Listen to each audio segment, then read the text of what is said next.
So it has come to this. I have to start wearing my short-sleeved shirts.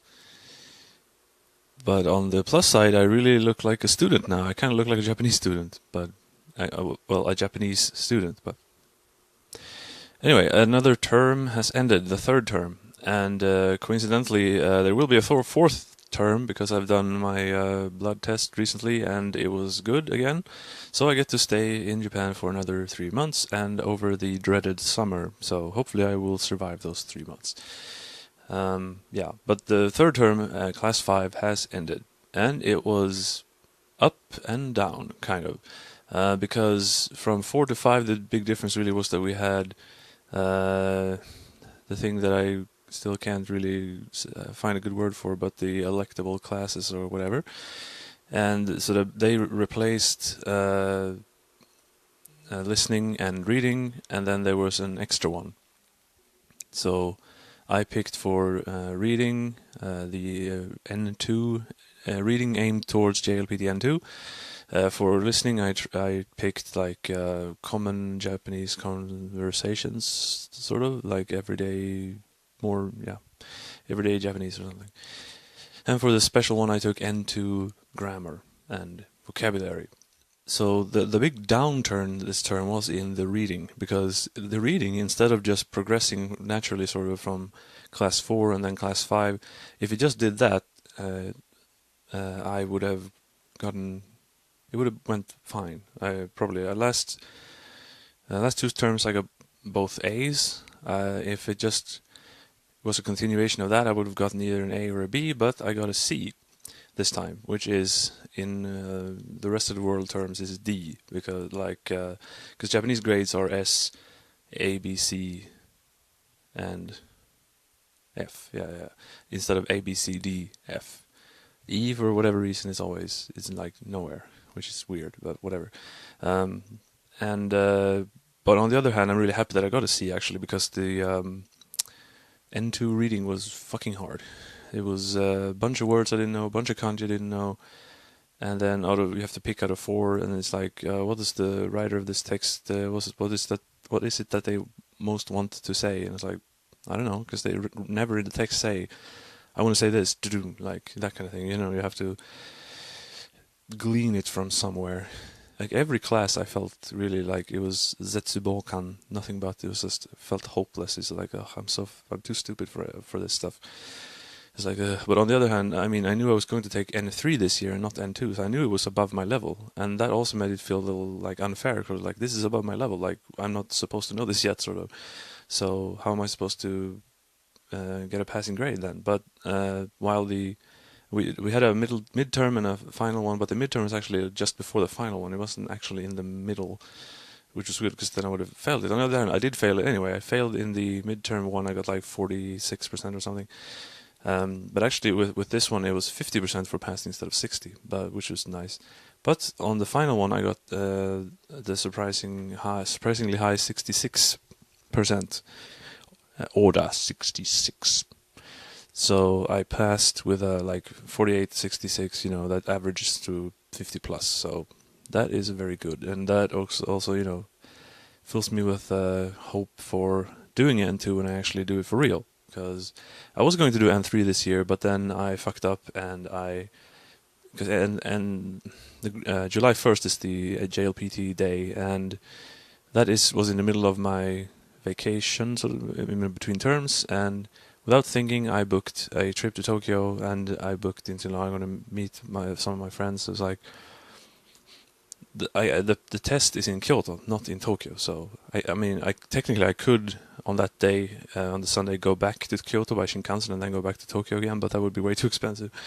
So instead, I'm just gonna not do it, because I could have just aborted the whole trip, but I didn't want to do that. I actually prioritized friends and tripping over doing that test. So then the question is, do I do N3 in December this year, or do I do N2 next year, or do I do N3 next year, or whatever? Because probably N3 will be kind of in the bag by then. It's like won't be difficult, but maybe I do. I mean, I like being prepared, so I don't like to do it and then fail. So maybe I should do N3, or I should just kind of go for N2 directly, but then I could fail. I want to be more prepared, so I don't know. Maybe N2 December, I don't think so. N2 next year, maybe. Anyway, the listening one was interesting because it's like, again, my troubles of listening.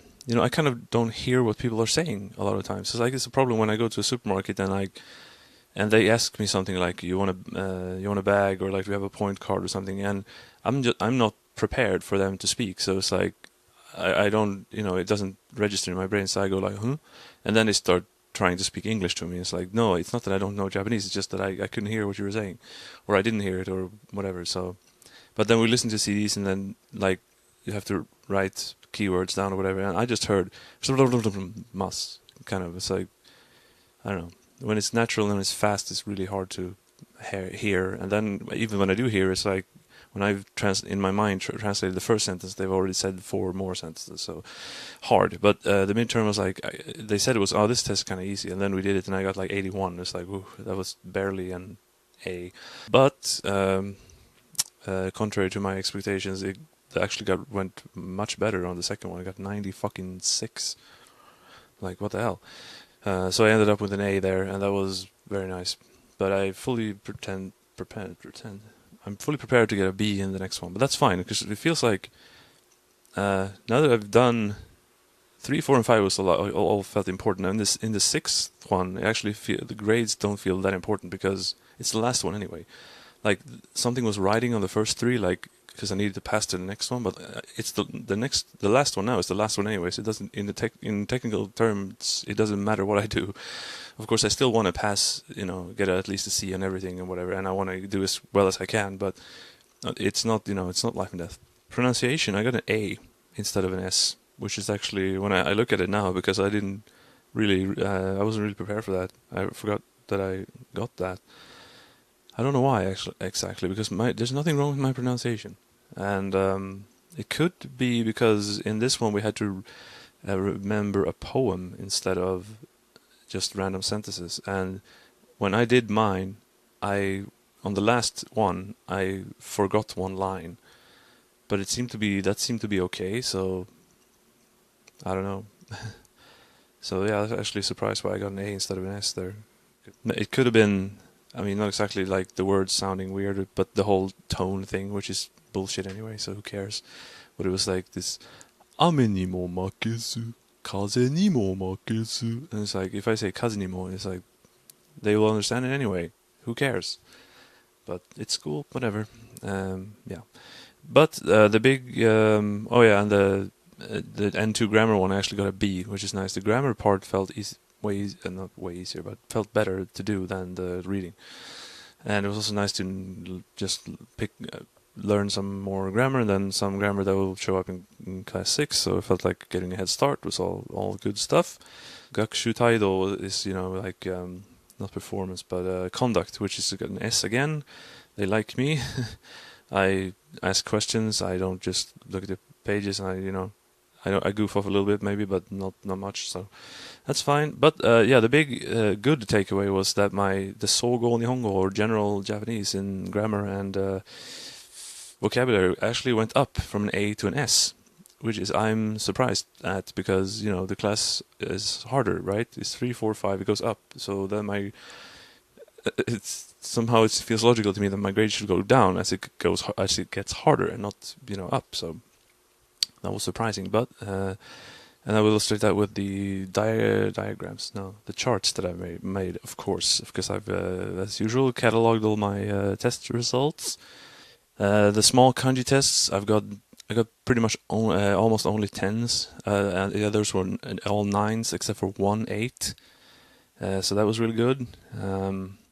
Those aren't really super duper important anyway. But the big tests we had we had 10 of them. We were supposed to have 11 actually, but we had an earthquake and we had to skip one day of school, and that was the day we were supposed to have the last big kanji tests. So we just didn't do it. And again, I got 90 above. I got 100 5 times. Again, 3 in a row, but not 4, because I can't get 4 in a row. It's not possible. I have my bowling curse still going. 93, I think. 90 was the lowest point. Yeah, it's good. I mean, I don't really feel that I'm as good at kanji as this makes it seem.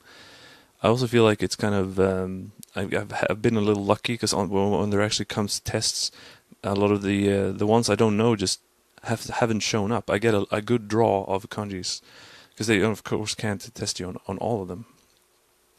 One page homework. There's a big dip there you can see, but that one was one. Yeah, there was one one homework where I just flopped. Yeah, I got a 25 out of 50 or 50 out of 100 as I converted it to here. And the homework was for the N2 grammar, so that was like the hard stuff. And I remember actually I got 25 because I just did it. I didn't look words up in the dictionary. I didn't try out sentences in Google Translate like I do. So it was not a good it was not a well prepared homework. Of course, no matter how much I prepare, I usually don't get hundreds, but that 25 was just down to not doing it as fastidiously as I could have, or whatever word I should use there. Otherwise, it went very good. I got some hundreds, actually, which I was always surprised about. Everything above 80 except for 170 something, and then the 25 one. So, in general, quite pleased. The 2-page homeworks were even better actually, because only one on under 80 and no big dips and a lot of 90s. So yeah, can't complain. Achievement tests. Yeah, I've gotten all above 80, which is my goal for myself. But as it started, not shaky, but like started like. The last term ended like 80 something, like 89, and then 80, and then 84, I think. Then I actually got over 90 and stayed over 90 for the second half of the term, which is really nice. And on the final test, it went really, really well. Best result since class 3. I got 94 and 89, which equals to 183, which is above 90%. So, should be 91.5 maybe? I don't know, I'm not good at math. Luckily, it's Japanese and not math. And math in Japanese. Scary.